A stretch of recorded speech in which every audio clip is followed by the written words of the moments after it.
This film is probably the closest that we have ever gotten to a canceled film being released, because, well, a lot of it was actually done. According to sources, 15 hours of footage of Henri-Georges Clouzot's Inferno was shot, but due to the fact that this was an avant-garde film with a non-linear story, that unfortunately wasn't enough to finish the film. Proceeding to making Inferno, or the original French title, L'Enfer, Clouzot was losing notoriety with modern filmmakers during the rise of French New Wave. He received a lot of criticism for his recent films like Diabolique and Miquette et sa mère, where he was lambasted through many articles and reviews by said filmmakers.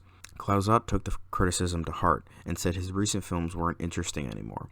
With his next film, L'Enfer, he wanted to create something surreal and epic. The film was about a man who is extremely jealous of his younger, attractive, and flirtatious wife who seems to be cheating on him. Because of this, his psychological state deforms his entire reality with desire and begins to go insane. It was meant to be Clouzot's greatest masterpiece, and he received an unlimited budget from Columbia Pictures and worked with 3 different film crews and 150 technicians. But it was plagued with production problems from the start. First, the entire crew suffered from record-breaking heat in the Cantal region, and the main actor, Serge Reggiani, fell ill, and Jean-Louis Trintignant was supposed to replace him. The artificial lake below the Garabit Viaduct, which was supposed to be an important location in the film, was going to be emptied by local authorities, as well as the fact that Clouzot suffered a heart attack on set, and after 3 weeks, the project was finally forced to a stop by his doctors. The film remained unfinished, but the closest we got to a finished film was a re-adaptation of the script in 1994 with Claude Chabrol's film L'Enfer, but was more along the lines of a linear story and was updated for the 90s. There was also a documentary about the film that used some of his footage and was more of a retelling of the original film while also being a documentary. Clouzot managed to make one more film after this entitled La Prisonnière, which was his only color film despite L'Enfer using both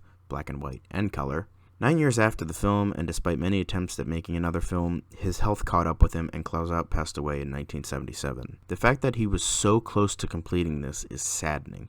Many of the films I've reviewed this year were either just pitches or ideas with no hope of getting made, but this one actually got to the production stage, and it's even more maddening that it couldn't get finished. I'm not a big fan of avant-garde films, but it's always sad to see a director's vision not seeing the light of day.